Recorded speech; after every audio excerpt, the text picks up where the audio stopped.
Hey there and welcome back to another Ms. Marvel video.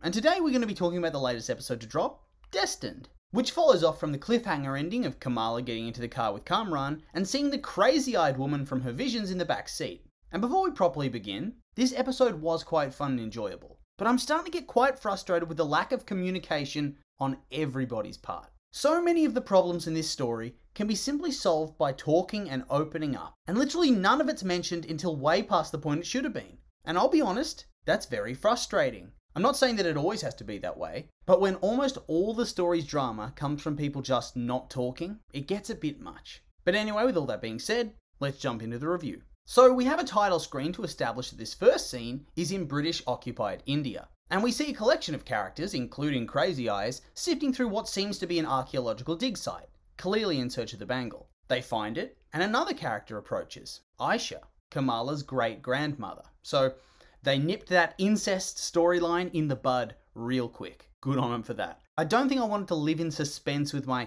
ick factor on high alert, so I'm glad they got it out of the way. Anyway, the group talk about how they need another bangle in order to find their way home, but Aisha decides that they need to just try with one, as the others likely been long since looted by the British. The cave then begins to collapse as soldiers begin to attack, and the two are separated as Aisha flees to protect the bangle, whilst Crazy Eyes stays with the others to make sure they're all safe. And so, I'm going to try and call it early. I think Aisha ends up changing her mind about going back. She falls in love, she has a kid in the next 5 years between this scene and partition, and thus the relationship all goes to shit and everything gets violent and messy. And I feel like this is especially true considering how the clandestine react later on in the episode at Kamala making one small delay. It feels like they've probably encountered this kind of thing before, and they just want to nip it in the bud straight away. We then cut to the present where Kamran's mum tells Kamala that they've been running away ever since that day, and it was the last time they ever actually saw Aisha, which seems like bullshit. If they're still alive and they haven't aged, then she should still be kicking too.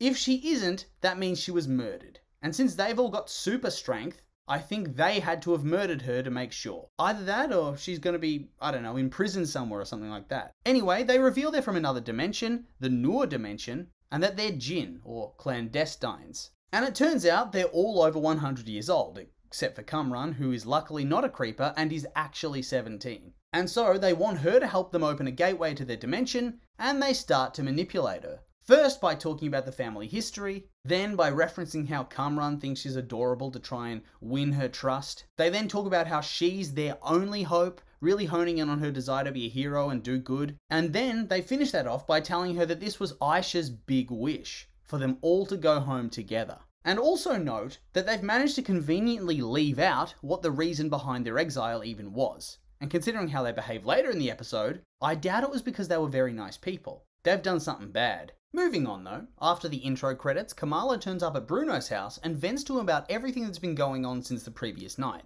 And of course, he's a bit pissed off with her, but since he's a good friend, he decides he's going to help her out anyway and tells her that he can help her figure out the interdimensional travel problem. Jesus, how smart is this kid? Or maybe a better question is, how advanced has this world gotten that a teenager in his bedroom is able to figure this stuff out? I love how jealous Bruno is as well, calling Kamran their average looking son. Just throwing it out there, hoping for the best. Good on him. Shoot your shot, Bruno. We then head to the mosque because it's election day and the arsehole cops have arrived to be racist, xenophobic and Islamophobic. I really liked that they didn't shy away from this shit, and I especially liked that they showed that she has ignored her superior officer who ordered her to be culturally sensitive. But regardless, this witch is turning up without a warrant. She doesn't take off her shoes, she's confrontational and rude, and kind of threatening. But luckily, Nakia's there to save the day and put her in her place, and also win the election, and the agents scamper off to be intolerant elsewhere. Seriously, this is a world with aliens who like to invade Earth to try and enslave or genocide its people on the regular.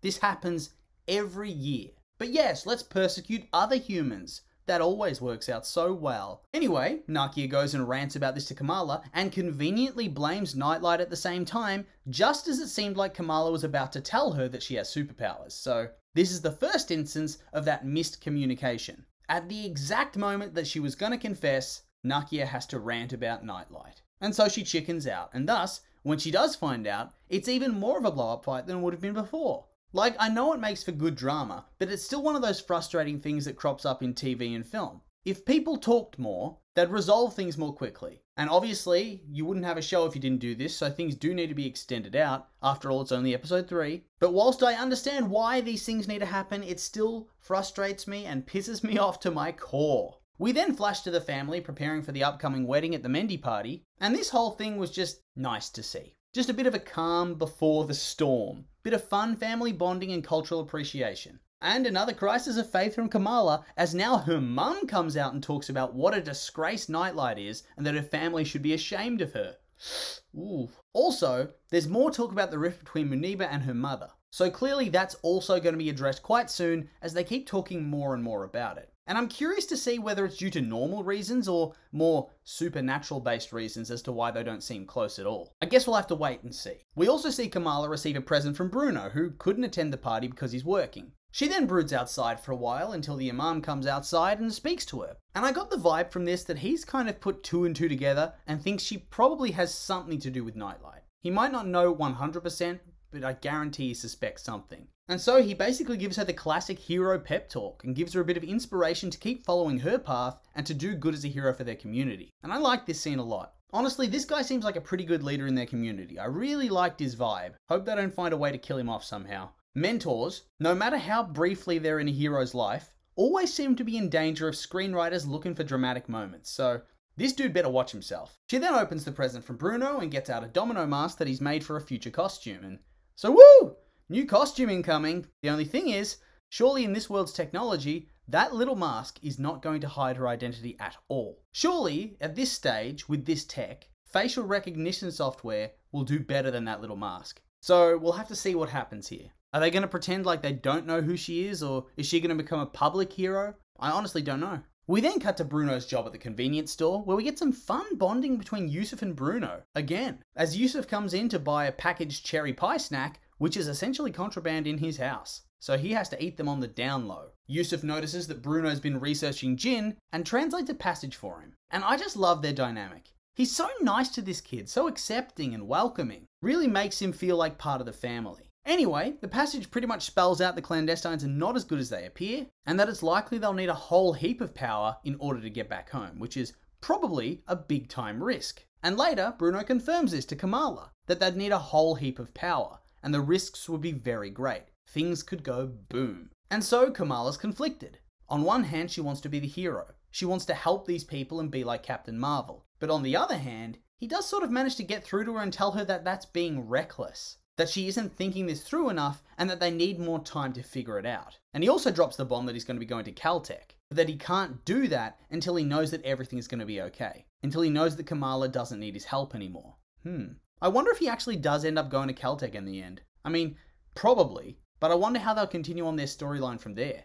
We then flash forward to the next morning, where Kamala's trying to fix up her knee, which she injured running from the drones, when her mother comes in to help her tend to it, with Kamala telling her that she fell off her bike. And here we get a really good scene that sort of helps to reconcile the mother-daughter relationship and show the other side of the coin. She opens up to her daughter about her struggles in coming to America and learning English and finding friends and a sense of purpose. How she felt so alone until she could find her sense of community and really start to build a life for herself. And I like that this scene helped to show that they're actually close as a mother and daughter. That their relationship isn't all disappointment and arguments and shutting each other out. It was a much needed scene. And it added a whole lot of depth to both their characters. And they finish up with Muniba telling her daughter that she doesn't need to face her problems alone, and that she only solved hers by finding her community and trusting in her family, letting them love and help her. So obviously this is foreshadowing that Kamala needs to do the same thing in order to truly work through her issues. Although, like I said earlier, the pursuit of drama means that this isn't going to happen until the proverbial 11th hour. She then texts Kamran and takes Bruno's advice to not rush into anything. And Kamran, unexpectedly,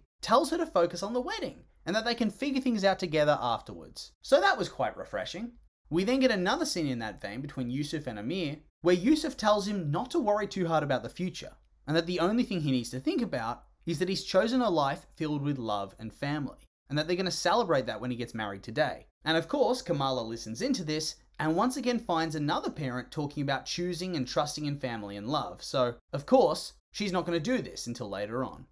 Listen to your parents' wisdom. I'm begging you, please. We then get to see them get married, and it's all nice and sweet, and about to be ruined as we cut over to Kamran's house where his mum has swiped his phone and has not taken the prospect of a delay very well at all. And now she's engaging full Crazy Eyes mode and is planning on storming the wedding and forcing the issue over a slight delay. Jesus. But at least it looks like Kamran's not a villain in this, it's just he's conflicted, as his mum is totally insane. But hey, at least the reception gets a little bit of time to be truly and utterly amazing. Great dancing by everybody, great music, hell, even Bruno gets in on the action. And I swear that this community's just decided, yeah, this boy belongs to us now. They all embrace him so much, it's very heartwarming. I just love everything about this scene. It's just so much fun, and yet filled with so much tension as you're just waiting for it all to go to shit. Which it does, just as Bruno and Kamala are going to do a slow dance together. But Kamran comes in for the intercept and tells her that she and her whole family are in danger of dying, as his mother and the rest of the clandestines are on the warpath, ready to force her to do what they want. And so, Kamala pulls the fire alarm and runs off to try and lure them away, and then has a Bon Jovi battle montage in the kitchen. And of course, by battle, I mean they gang up on her and smack her around while she tries to avoid getting her head caved in. And once again, I liked that she isn't all-powerful and unstoppable at this point. These villains probably aren't all that strong in the grand scheme of things, but they're still clapping her here. So this means that she has a lot of room to develop as her storyline progresses throughout the MCU. We then take a look outside where we see another wedding's also been derailed by the fire alarm as another bride sobs loudly and bonds with Taisha over the experience. But meanwhile, the aunties discuss that one of them saw Kamala pull the alarm, so yeah, it's all gonna go to shit for her, isn't it? Hope she learns that golden rule, communicate. We then have a scene that reminded me of the raptors stalking the kids through the kitchens during Jurassic Park as the clandestine hunt her. And they tell her that she's being selfish keeping the power of the Bangor to herself. And that if she helps them, none of this needs to continue. No one else needs to get hurt. The brawl then kicks off again, and they beat Kamala all the way through to the reception room before Bruno throws a present at the belt guy, who promptly whips a chair at him and breaks his arm or his ribs or whatever, I don't know. He looks hurt and he's clutching everything. Dude ain't cut out for this, Jesus. This was so brutal, unexpectedly brutal. I did not expect him to get taken out by a chair. Kamala, of course, then gets mad and powers up, power of love, am I right? And attacks them all before going to help Bruno whilst Kamran intervenes to protect them from Belt Guy. Good guy, Kamran. Quite refreshing to not have him be a secret villain, but just somebody who didn't realise how unhinged his mother and her friends truly were. Anyway though, despite his heroic stand, he doesn't last long at all, and they get surrounded by the crazies, with Crazy Eyes herself grabbing the bangle before they get another vision of a train with Karachi written on the front, so more of the partition mystery will be unveiled soon, I think. Before the Department of Damage Control turns up and claps these fools. So yeah, B-list villains at best to get taken out by these clowns, and Bruno and Kamala somehow sneak away from the government agents, but are seen by Nakia, who realises that Kamala is Nightlight and is pissed off about that. But they can't resolve anything because Bruno's too hurt and Kamala needs to run, and Nakia, well, she probably needs to take Bruno to the hospital. But the angst continues when Kamala gets home, as everybody knows she wrecked the wedding, and she refuses to say why. Oh, see, this is where you say, guys, I know this is bad, but I have powers now, and our great-grandmother's friends are trying to kill me. Like, yeah, it'd still be bad, because her mum would blow up. But surely it can't be worse than everybody thinking you're just an asshole who ruined the wedding for nothing. Surely. Ugh. No sympathy from me for this part of the story. It's just so pointlessly self-sabotaging. And then we finish off with her grandma giving her a phone call out of the blue, telling her that she also saw the train as well, and that Kamala and her mother need to go to Karachi. Cliffhanger endings. Aww. So yeah, I love this episode. It was a lot of fun. But goddamn, this girl needs to communicate her problems. I get it, I was a teen once too, but it's one of those things that you learn in hindsight is bad, and then from then on you just have zero tolerance for it as you get older. But yeah, a lot of questions need to be answered at this point in time, so I'm very excited for next week. But anyway, with all that being said, these were just my opinions, and now I'd like to hear yours. What did you think of the episode? Like it, hate it? I'm curious for your thoughts, so make sure to like, comment, and subscribe, and let me know.